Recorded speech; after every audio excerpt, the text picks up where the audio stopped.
What's up, everyone? Welcome to another exciting episode of the Brown Girl Green Show.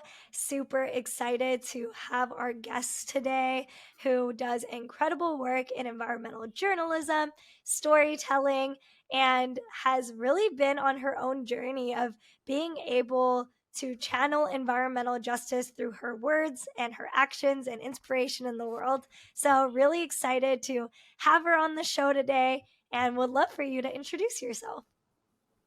Yeah, so my name is Angely Mercado. I'm a lifelong New Yorker and I work in environmental journalism. I'm a staff writer at Gizmodo. I write for the planet/climate focused vertical called Earther. Amazing. And can you tell us a little bit more about your environmental journalism journey? What got you passionate about journalism as an outlet for change? Yeah, so I don't know that I ever really, from a very young age, planned to do journalism. I just know that I liked learning and I liked writing. I enjoyed science, but I don't know why I ended up having this mentality at some age where I was like, I'm maybe not smart enough for science, or some of this is very complicated and I am confused. I'm very bad at math and I'm not sure why it's hard for me to learn certain things. But when I started college and started taking more writing classes and enjoyed it, and I had also been part of the school newspaper in my high school and really enjoyed it as well. And I had the opportunity to take a class in undergrad where you had like the students had to help write articles for a print publication, like a print newspaper for the South Bronx. And I grew up visiting family and family friends and stuff throughout the five boroughs. So even though I knew that there were negative stereotypes about the South Bronx, I didn't take a lot of them seriously. And so I was just very happy to go to like Mott Haven, Longwood, and Hunts Point to report on these stories. And people in my life who didn't like maybe didn't grow up in New York or hadn't had friends and family in the Bronx would say like really stereotypical stuff Like what? or like I remember telling someone who was like, "Oh yeah, my one of my classes means that I have to go to the South Bronx several times a month for events or for reporting and stuff, and it's really interesting. I like the neighborhood." And this one guy was just like this older guy was like, "Mija, get out of there," and I'm like, "It's nice. I really enjoy it." I understood that certain neighborhoods, yes, do have higher rates of crime, higher rates of poverty. There are issues, but that didn't mean that it was like the crappiest place I've ever been to in my life. I genuinely like the events that I went to there. There's like cool stuff going on throughout all of New York, and the South Bronx is not an exception. And I learned a lot about environmental racism and policies that have kept a lot of communities sick. And when I started to learn about like high pollution in the area, the highway that kind of divides different neighborhoods in the South Bronx, and realizing that this was part of Robert Moses's legacy, learning who Robert Moses was. Now I have beef with him eternally. Oh, same. Like, Got a lot of beef with I, Robert Moses, for sure. yeah, like I remember putting in a job application, I was like, "Hey, it's Robert Moses," and I was asked about it. Immediate Someone's hire. like, Immediate hire. yeah, they were just like, "What is this?" But I had to learn about the history of the South Bronx and why these issues were the way they were. I had to watch the documentary that explained the famous term that was like the Bronx is burning. And this is back in the 70s where there were a lot of arsons throughout New York City, but especially in impoverished neighborhoods, including the South Bronx. And I began to realize that issues in the South Bronx were relevant for me in my life as someone who grew up in a working class immigrant community in Queens. And a lot of kids had asthma, and I realized a lot of kids that I grew up around had asthma or certain respiratory issues throughout the year. From my high school in Long Island City, we could see the peaking plants from the windows of the high school. I started to realize more and more like, oh, this low key applies to me, or it applies to other people that I know. And over time, I kind of got a perception of like, oh, it doesn't have to be this way. There are policies that have allowed these conditions to exist. And these are intersectional issues. It's not just, is the person poor? It's also like the history of how it got here. And it was kind of intense to realize that where you live says a lot about your health outcomes. Like you could do a lot of things right within your means, and it would still not override your health outcomes because some politician several decades ago was racist or just like had a vision of New York that involved car-centric travel versus expanding public transportation. And I feel like that was very impactful to learn on the ground as a student journalist. That newspaper then became my first ever paid internship.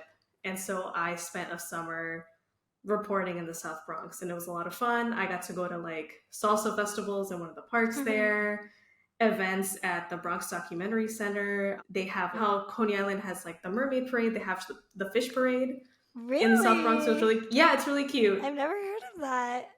I remember attending, and there's like all these little kids in costumes. It was Oh, adorable. so I loved it. cute. Yeah, it's there was a lot of cool stuff to report on, and I just got really invested in learning how to do it on the ground. I spoke to there was at some point a distillery for rum and pitorro, or like legal pitorro, which is like Puerto Rican moonshine.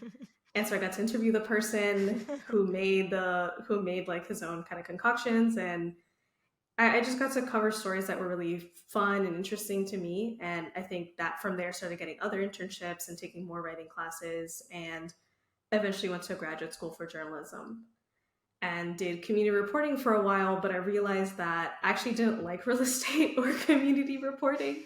It burned me out very quickly. I oftentimes just felt very like, I don't care about certain parts of this as much as I wish I did. And kind of took the time to try different things and see what worked for me. And eventually, right before COVID, I was laid off from a job where I was covering banking technology specifically. And then it's Friday the 13th. I am invited to a Slack call. And then a lot of layoffs happened that day. Myself included was laid off. And 2 days later, the city shuts down and we are launched into full lockdown COVID-19. And I took the time to just like figure out what did I want to do. And I had written several freelance pieces when I was a intern at the Nation learning about fact checking. And these stories were, I got to speak to environmental activists and student activists. And this was like in the height of the global protests in 2019. And I remembered really enjoying working on those assignments, and told myself, like, let's just try environmental stuff for now. Let's like launch into it. What do you got to lose? You already lost your job. So I just like threw myself into it and got a fellowship at GRIS, started freelancing and doing other projects like fact checking podcast episodes and fact checking books on the side. And I just gave it a try and decided that I really liked it. And I was able to get past a little bit of the imposter syndrome and kind of stick my hat on myself about not being smart enough to know science or environmental science.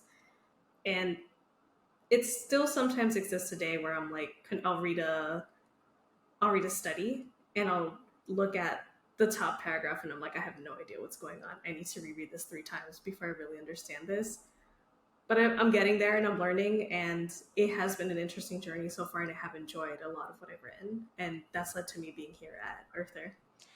So, like, from that story, it sounds like a lot of the reasons that drove you were very community oriented. It felt like it wasn't necessarily the scientific typical story of like, oh, the planet is warming and we need to do something about it. It sounds like it was more like you were seeing environmental injustice, communities that were impacted by pollution, were impacted by gentrification, by poor urban design and systemic policy that leaves communities the most vulnerable. And, you know, in a lot of ways, that's what got me into this work, not necessarily the scientific crunch the numbers, carbon emissions stuff, even though that also is very critical. My why was very driven by environmental justice as well. And it sounds like that was also the through line for you.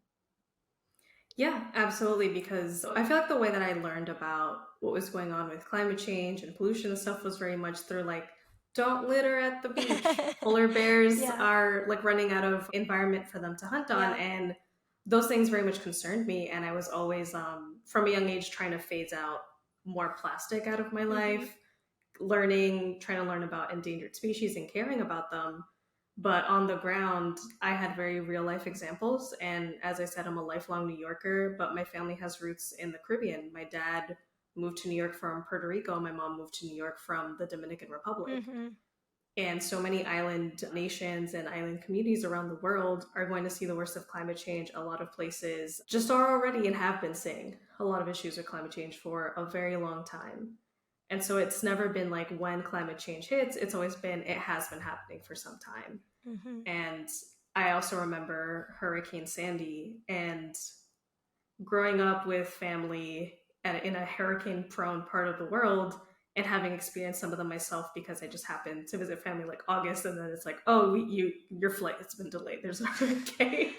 That's happened more than once, and then I have to help like board a window somewhere and then just kind of sit still for a day until the rain and the wind passes.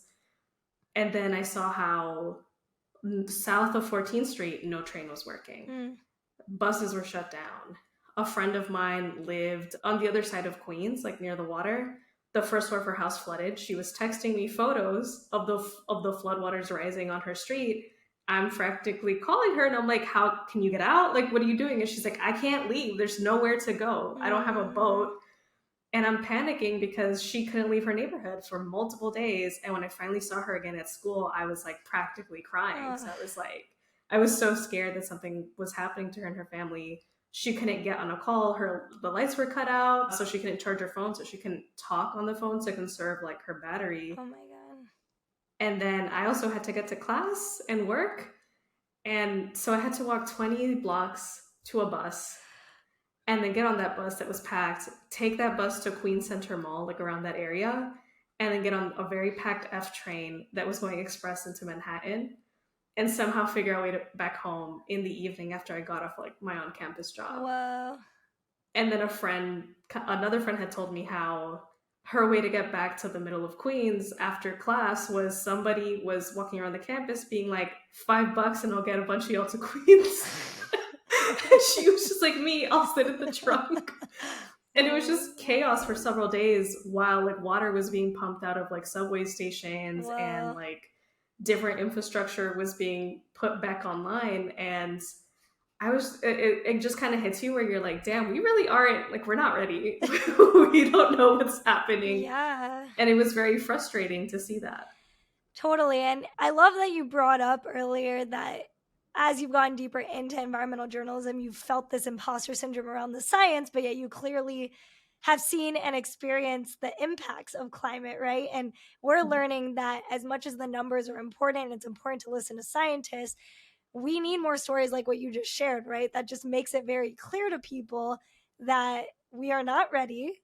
We need resources and we need to hold leaders accountable for these very systemic issues that are being driven by a lack of an action by every sector, by government leaders, and we need action, right? And so I'm just curious, like, how has your approach been to connect the dots for people in your writing? I love how you kind of started with like these community oriented pieces, but obviously now you're doing way bigger coverage with the work that you're doing on a daily basis. And obviously you've had to most likely incorporate the science in that.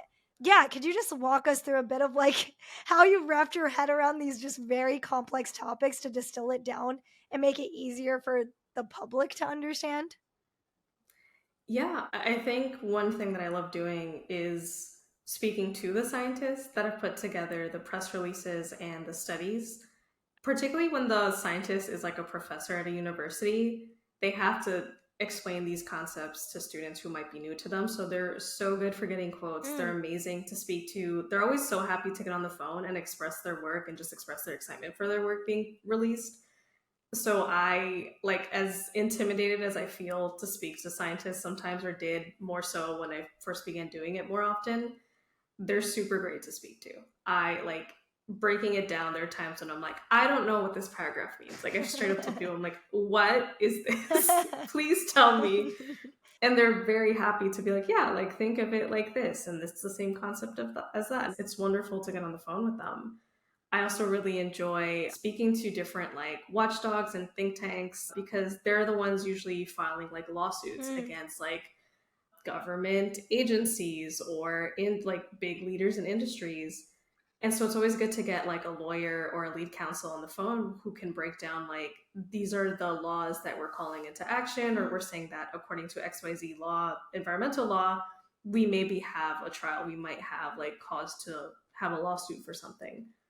And I feel like that has made it easier for me to digest and understand when you get the expert on the phone, or you get someone who's like, I'm the person who put together the press release about this, I can explain it to you step by step. And it's like, yes, please explain the whole thing if you have time. And that has made it easier for me to understand. I also just read a lot of other people's work constantly. Like, The Nation has great environmental coverage, Washington Post, NPR. There are a lot of large publications that have sections dedicated to climate coverage, and they have maybe bigger teams than Gizmodo does. So I do draw inspiration from their work, constantly link their work, and explainers, trying to find explainers online has been very helpful. But I also write explainers myself. So in the process of writing them, I feel like I learn a lot too. Break down the process of making an explainer. I'm so curious. Like, how do you go about that? Sometimes you just have a question and you're like, I know a lot of you also have the same question. Like, this year is a La Nina year, which is like, or wait, no, it's an El Nino year. El La Nino. Nina Yeah, left. I was like, I think it's Left El at the Nino. beginning. Yeah. La Nina left after we had like a triple La Nina, and both are global shifts that affect climate and weather throughout the entire planet. And so anytime the National Association of anything climate related is like, it's going to be this the year, it's going to be that year, I want to know, what does that mean for me? What does that mean for my region? What kind of weather are we going to get? What are the projections? Is it like almost certain that it's going to happen? Are like meteorologists saying like, oh, is it like maybe 60%? Like, what are we looking at? And then I try to get somebody on the phone that can break it down and explain, what does this mean for what region? What are the signs that we're heading in that direction? And what are scientists waiting for, on the lookout for, so when they can then say like, oh, it's probably going to happen. We're not just 60-ish% sure, we're like, it's more than 90% sure that it could happen. And then having examples of like previous years with a similar global shift and saying like, well, this is the weather that we saw during that time. And that's why we know the same thing could happen again. I also wrote an explainer that was about like climate change and tornadoes. And there were a lot of coverage when there was intense number of tornadoes in like the Gulf, in the center of the country, where people are like, oh, is it climate change? Or I saw questions online asking like, is this climate change? And I spoke to a researcher who was like, the tornado itself, we can't really even say it's climate change, because tornadoes come and go very quickly. They're very intense, but maybe the conditions that cause them could be linked to climate change, or we have to study those to then say yes or no. Is it linked to climate change? And that was helpful for me because I knew very little about tornadoes before I started doing this kind of reporting. I only really experienced one tornado, I think, that came to New York. That was like, tornadoes in New York. There was one like a decade ago. Oh, wow.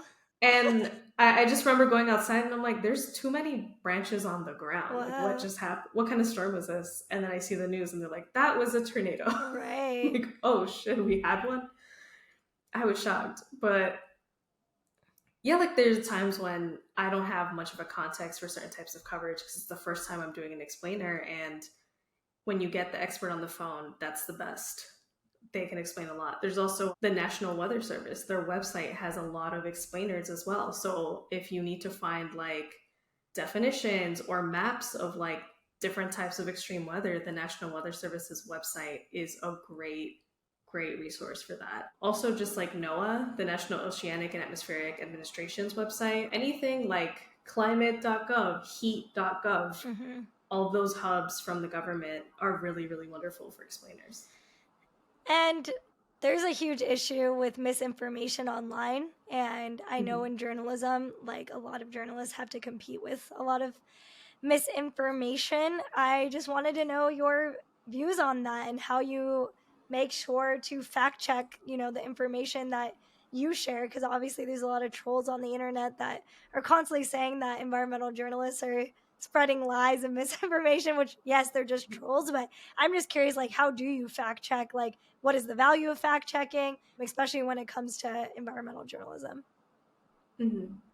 I would say I'm encouraged a lot, at least in my job, to find primary sources. So I won't just say like, this bout of extreme weather is going to happen. I'll link that there was a projection from the National Weather Service specifically that said it.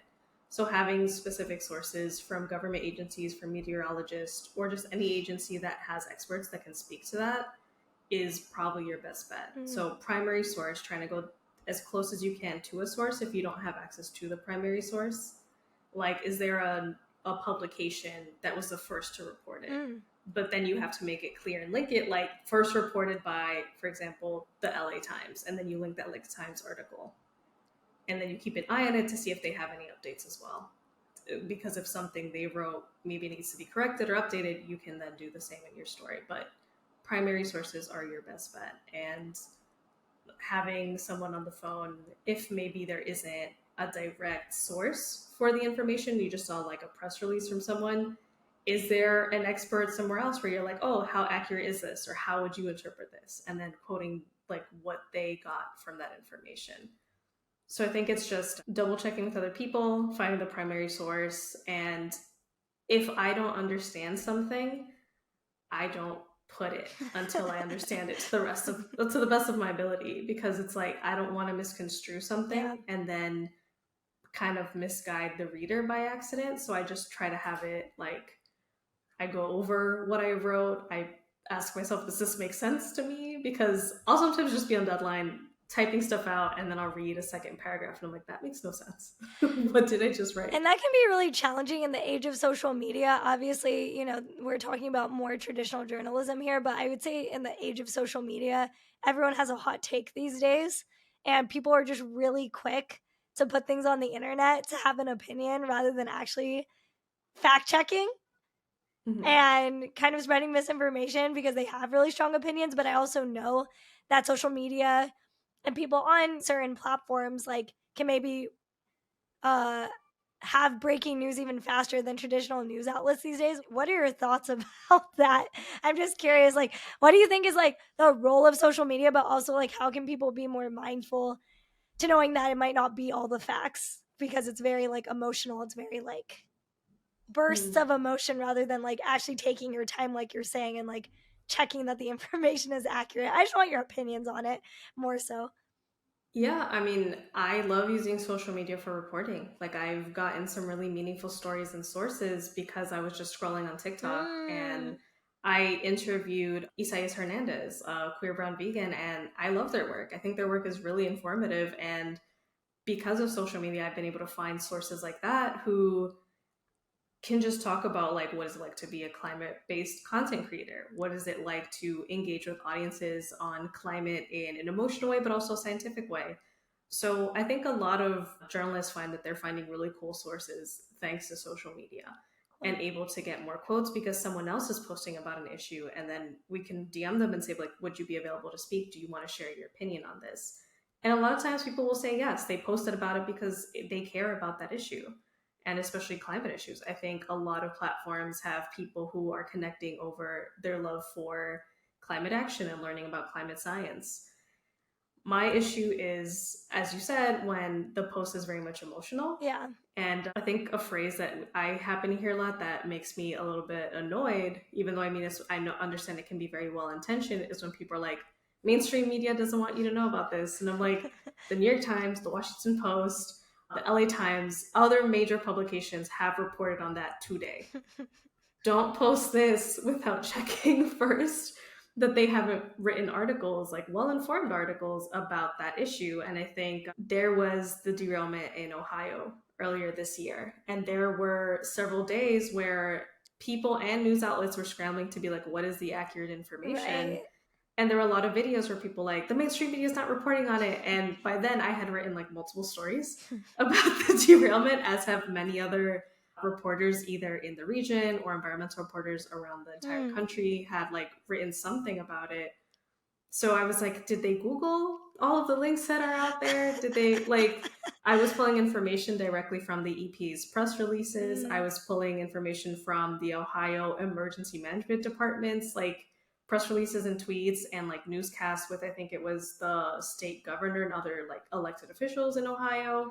So people weren't sitting around doing nothing being like, let's wait and see. They were reporting on it. There's also the fact that my now former colleague, Molly Taft, wrote this really wonderful piece where she described how some of the misinformation has a lot to do with the fact that newsrooms don't often have the resources to send their reporters to the site. And so we have to rely on government information for accuracy. We have to rely on like calling people on the ground and waiting for them to respond, because people were being evacuated, they were moving their stuff around to see how they could be safe. And so sources were not responding as quickly as they could, because like they have to think about their safety first, which makes sense. Mm-hmm. But not every newsroom has the same resources, capabilities, or even manpower to put on the ground so that someone can be physically sent to a site and say, yes, this is how it's happening, let me describe it. Mm. And that is unfortunate. And I think that says a lot about like there are different challenges from being based in other states when like a disaster happens. And a lot of the critiques of journalism, I think, can be very valid, but I think that some of them aren't always coming from people who have worked in the field. Yeah. So I think sometimes when people see how the sausage is made, they'll realize like why certain choices have been made editorially, or why there aren't as many people on the ground as maybe they personally would like to see. Yeah. And I mean, I think when it comes to environmental issues and environmental justice issues, right, there is a valid criticism that maybe, you know, in the past, certain issues haven't been reported to the extent that they needed to be.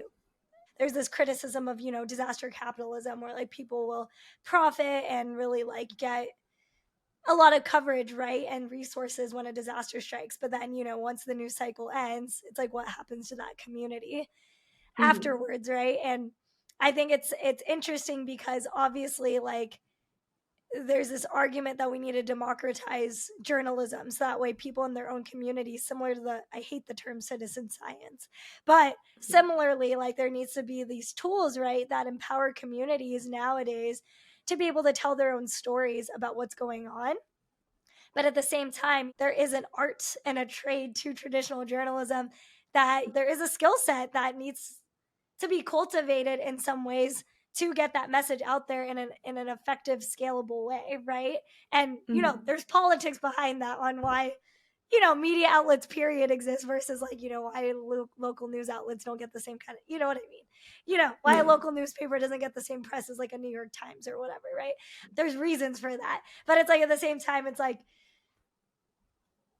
yeah, because my next question was like, how can we train communities to be journalists in their own areas, like to be able to like observe and report and maybe use things like social media to get their message out there while also Mm-hmm. knowing it's important to not spread misinformation. I just don't know what your thoughts are on that, because I think for myself, right, I didn't go to grad school for journalism. I'm self-taught with like a lot of my journalism. But you Mm-hmm. know, I've reported on lots of issues like on my platform, right?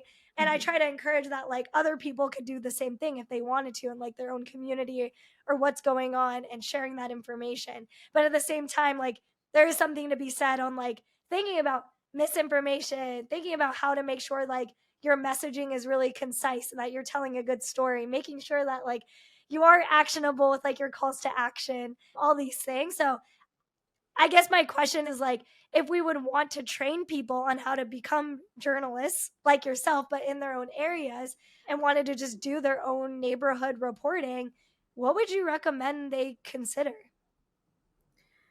I think they should read the kind of stories that they would want to write and just see examples of like how things are formatted in an article, because a lot of people, like a lot of us are taught where it's like the lead, the top of the story is where you put your most important information, and then you kind of explain it from there. Like the first paragraph or two should give a lot of information, a lot of context, and then you can outline it, you can just kind of like give background.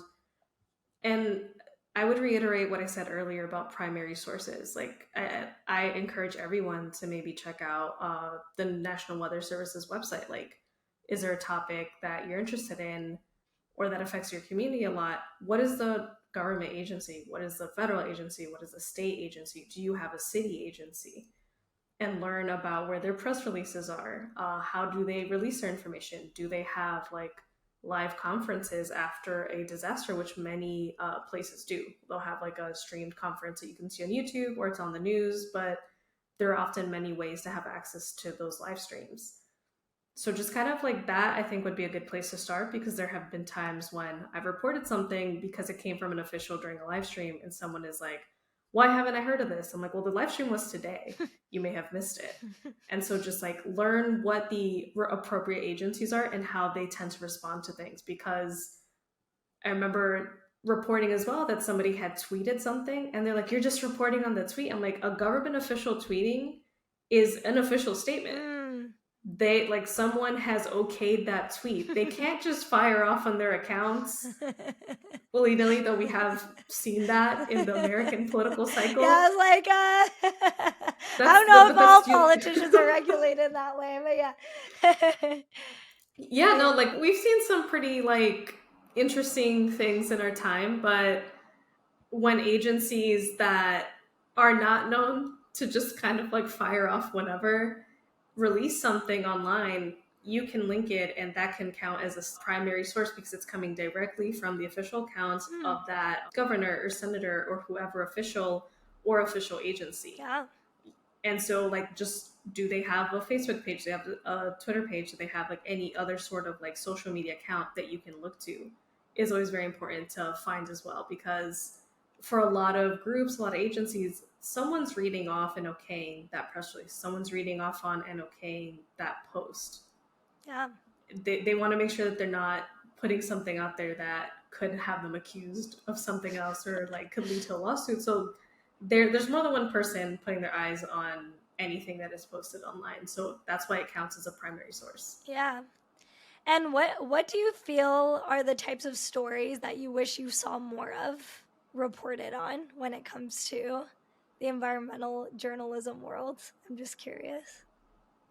I think I've started to see more and more of the kind of stories that I'd like to read. There are a lot of really wonderful stories on the ground that we look at the people who have been affected by Mm, certain issues, along with using their story to explain the policy that got them there. mm, And it's more of, I'd like to do more of that reporting, and I've started to see it more and more, but that takes time and resources, and not every newsroom has the time and resources. So whenever I do see a story like that, I'm really excited to read it because I know the work that was what's behind like an it. example of one that was like a good case study or like a story that you feel really like gripped you? I helped fact check a story for Grist a few years ago. Like I was a freelance fact checker behind it. And it looked at the history of industrialization in a community in California and how there's a lot of lead in the soil there, and how a lot of people there happen to be like predominantly like Latin American, and how different communities of color are often more exposed to lead and other environmental toxins. Mm, And so I saw how this reporter had gone to like the public library. It takes like photos of archives, how they looked at community planning from a few decades back and how zoning had changed to allow more industrial buildings to be there, which then further exposed people to environmental pollutants. mm, And I was like, did this take you months to write? And they were like, yeah. Just very nonchalantly, like, yeah, this was like months of my life. And it was just like they pulled excerpts from books. They had spoken to a historian. They had spoken to a family that lived there for a long time, generationally. mm. And it was just really, really cool to see how they wove the narrative together. And it was a very long story. It was like a pretty long article, which is why it needed an extra fact checker to come on and help just to make sure that everything was accurate. And yeah, like for longer stories that involve people and the history of how those people got screwed over by something, it's months of labor. Yeah. It's months of work on and off, and it produces one story, but there's so much effort behind that. Mm. And along with that, is that something that you would want to aspire towards long term? Like what's the future for your journalism career? Like where do you want to take it like as you've been learning through, your work currently?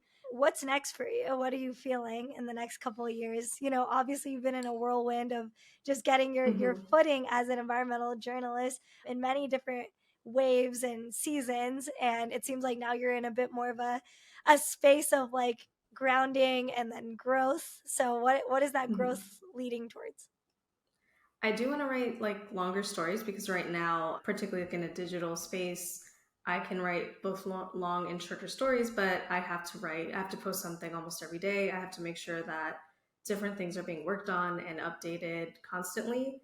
And so I would like to find myself in a place where I can write these longer stories, when I can do deeper dives on explainers and speak to more people on the ground. Mm. And that is harder to do, but I feel like it's really satisfying work. And if I am able to stay in this field, because journalism is very precarious, as we've seen, it's hot labor summer as of this recording, and a lot of newsrooms have unionized, have pushed to unionize, or have released statements through union reps over the many challenges that reporters find themselves as workers, because we are workers. This is labor. And depending on where you work, you may or may not see a livable wage, even if you're doing work or working long hours. I have had colleagues and friends that work full time in New York City and were making less than $40,000 a year.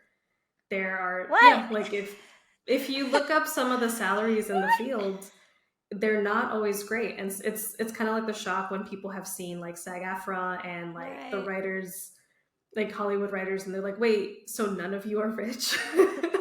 and then that's why I also love seeing phrases like East Coast media elites. And I'm like, that is a small handful of people. The rest of us shop at Dollar Tree.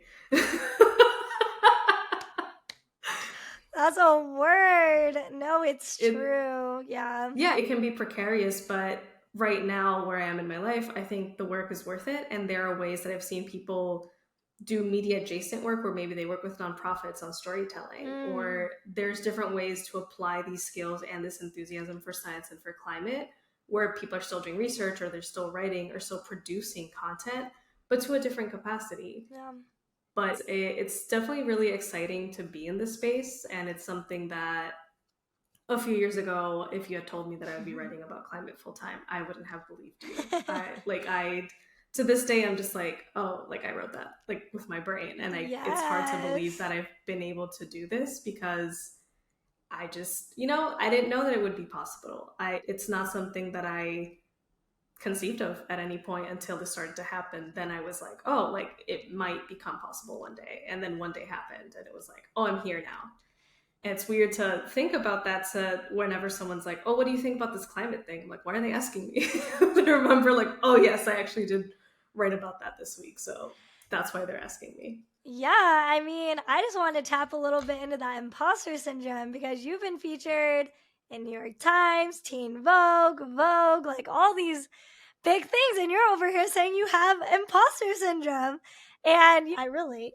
As part of the Brown Girl Green show, we got to talk about being brown girls and the struggle of imposter syndrome, and that even though you can have all these accolades and that you were a square peg in a circular hole, or whatever you want to call it, but you made it work, right? We found our ways to carve out spaces and to raise our voices in places that maybe weren't designed for us to thrive, right? And you are a perfect case study of that. And I love meeting people like you, because, it shows that we're out here doing the thing, right?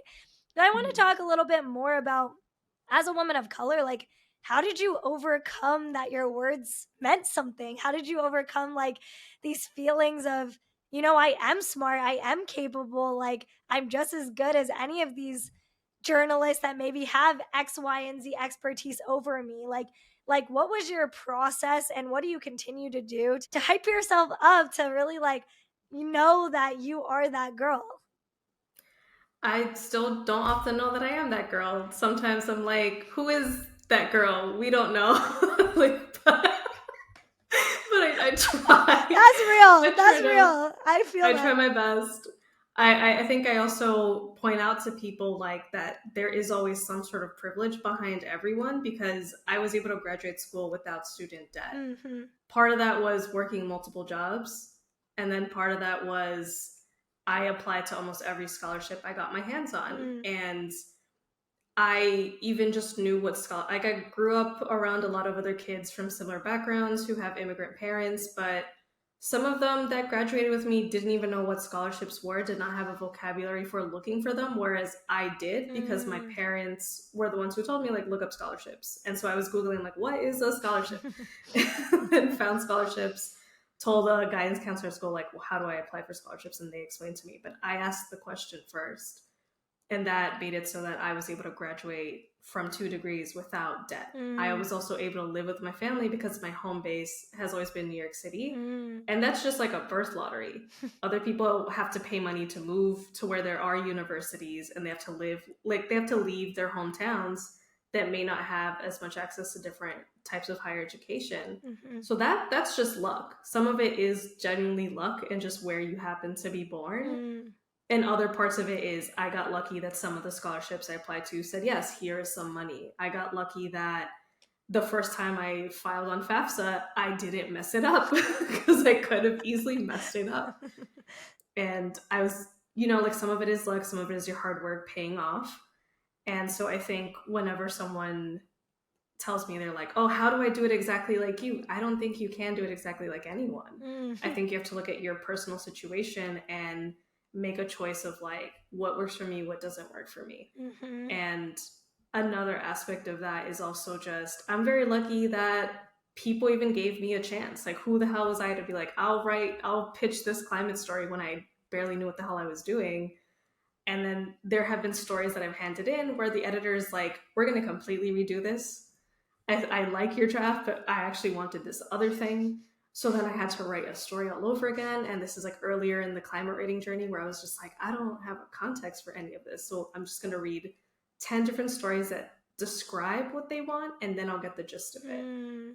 But it is a lot of effort up front, and it is also a lot of like, I'm very lucky this person took a chance on me. I'm very lucky this editor decided to give me another chance. I'm very lucky that I found the right email, because when I first started freelancing and writing, I was finding the emails on the websites that were like info at and then publication.com or .net, and that's the slush pile. Yeah. The slush pile almost never gets answered. I've been very fortunate. A handful of times I have broken through the slush pile, and that I was like, I must have some lucky star shown down on me for like 5 minutes, and the editor was like, let me actually check this email. And then I learned the hard way, like, I have to find people's names, I have to find their actual emails and hit them up directly to actually get a chance. But that first year was rough. I was doing a lot of different side hustles, still sometimes do, because it would be nice to like just have emergency savings and stuff. But those first few years, there are people who are like, oh, I feel like I'm failing. I'm like, no, you're actually doing it. Like, Yeah. you just have to find some strategy and technique. But the first few years of this is hard. And Yeah. I will always tell people, if they feel like certain things are not clicking right away, like that was definitely the case for me. That feels very normal. Yeah. No, same. I think I was like, why is this so hard? And a lot of it comes down to the fact that we didn't have like, those networks right away that was like, oh, I'm going to introduce you to like my friend of my friend or my dad's friend, who owns this Yeah. thing. We didn't have that. You know what I mean? And so it's like one of those things where it's like when you're out there trying to go on your own journey, like, I think, yes, I think luck and being in the right place at the right time definitely plays a huge, huge role.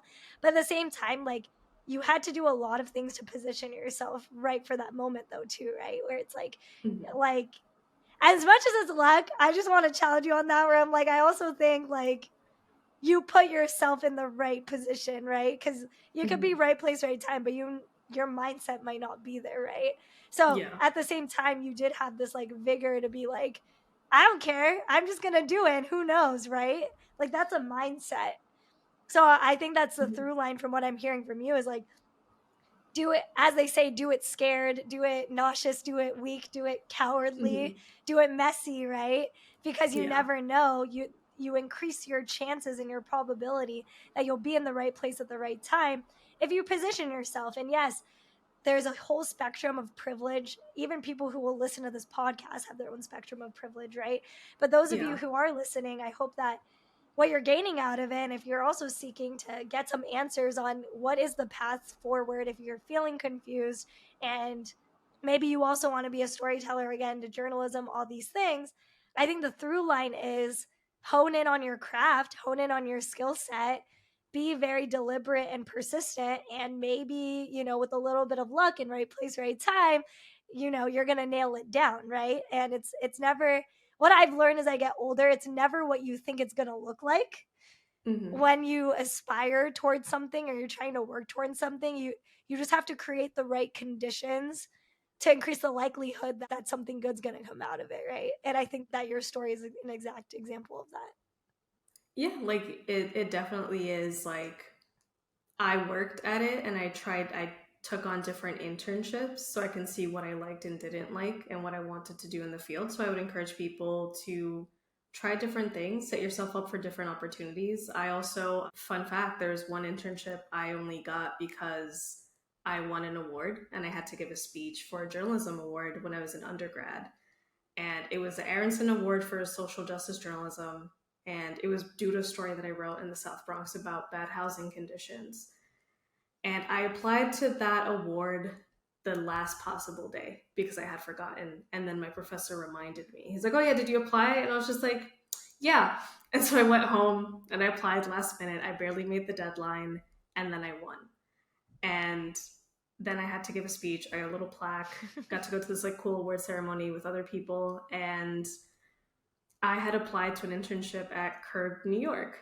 And one of the people got back to me, one of the editors, and they were like, "Hey, sorry, you don't have like enough experience in XYZ thing. So maybe next year if you get experience in this, because we do like your resume."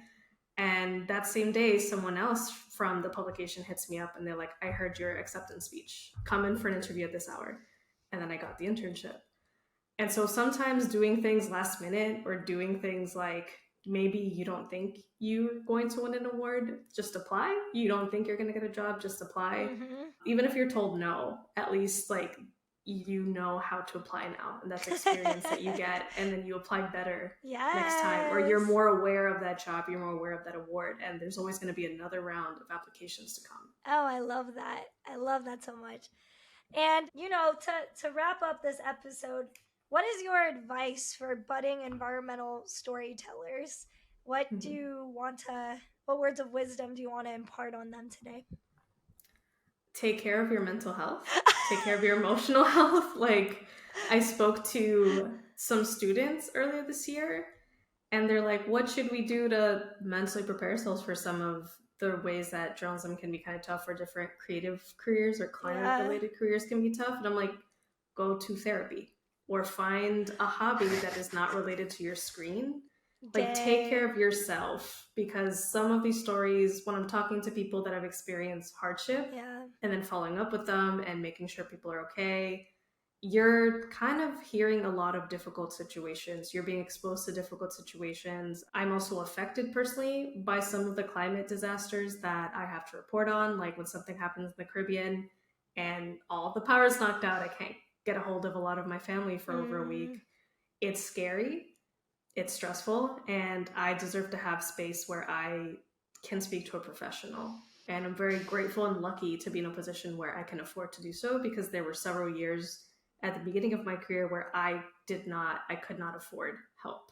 And things were definitely messier and harder to get through life when you don't have access to professional help. So in any capacity that someone can afford to do so, like, make sure that you take care of you. And a few years ago, when I was just freelancing still, an editor at a publication, we're just emailing back and forth, and she's like, "Well, your health is more important than journalism." And at the time I was like, "No, it's not. Like, what are you talking about?" I was just like, I need to get a job by any means necessary, even if it wrecks me.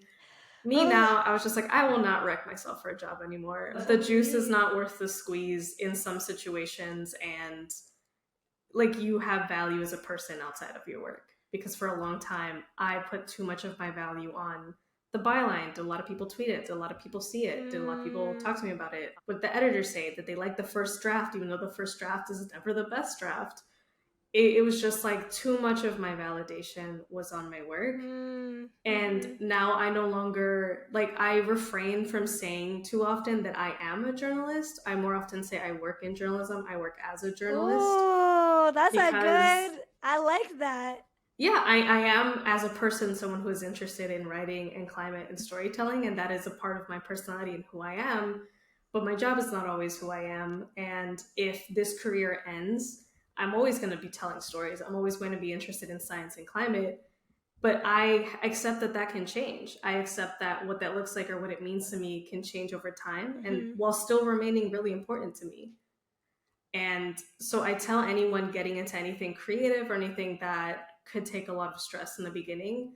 While you're taking that on, find ways to take care of yourself, find ways to engage with people who are going to get you away from your laptop. I Take care of totally your agree. physical health, go for a walk, Yeah. stretch, Be a get sleep. person, be a human. Yeah, Yeah. drink some water, do stuff that makes you happy. Even when it seems like, how can I be happy? This huge hurricane just happened. Like, you still deserve to have a mental break for a little bit. Yeah. And also just networking. Don't force yourself to be on platforms that you hate. Like, maybe if you don't like Twitter, don't force yourself to tweet. Maybe post on LinkedIn, maybe post on TikTok. But like, Yeah. find stuff that works for you and go from there. Don't force yourself to do all the things you hate if you really don't have to do them. Like, I used to do transcription gigs and I started to hate them because they're very tedious. And now I'm like, I'm never doing a transcription gig ever again. Refuse to do it. Yeah. But just, yeah, like, it's okay to also change your mind. I started out thinking that I was going to work at places like the New York Daily News and have completely pivoted from like only New York City community reporting. Now I do very national reporting about climate, and your mind can change. I've been at school with people who were dead set on like, I'm going to be a journalist forever, and now they no longer work in journalism, but they still use all the skills that they learned and have become very successful in other things. So yeah, you can grow, you can change in this space, and you can always change your mind about the space if maybe you decide to. And there's always room for growth no matter what you decide to do at the starting line. 100%. And, you know, this is not a shameless, but yet shameless plug for Green Jobs Board. And, you know, I think I always say to people, I wish Green Jobs Board existed when I graduated university, but we do have a lot of communications and media and storytelling jobs on there currently. Highly recommend people check out the wide array of what, you know, getting into storytelling can look like if that interests you. And no matter what starting point you're at, I think getting into communications and media and climate, there's still so many exciting opportunities. And I think it's just the beginning of this field expanding and growing. And I think, you know, hearing the truth of both the good and the bad of it and the beauty of journalism from you, I think will definitely inspire many listeners to maybe explore what jobs and opportunities there are. So check out Green Jobs Board for more of those opportunities. So to finish this off, I would love if you could just share ways people can stay in touch with you, just to plug, you know, where they can find your writings, and yeah, just any other resources you would like to recommend at the end of the episode. Yeah, I think I'm on like almost every major platform as just my government name. Oftentimes the account will say something like supermarket because my last name just means market in Spanish. But like, I'm on Instagram as literally Angely Mercado, Twitter Angely Mercado, and on TikTok as well as Angely Mercado. But I think if you look up El Supermarket or something, I'll be Love there. it. Love it. And I would encourage people to, as I said, if there's something you aspire to write, read the things you aspire to write. Beautiful. Well, thank you so much for joining us on today's episode. We're so excited. We'll be sharing some of her writings and links to some of her stories in the show notes. And for people listening, this was the Brown Girl Green podcast.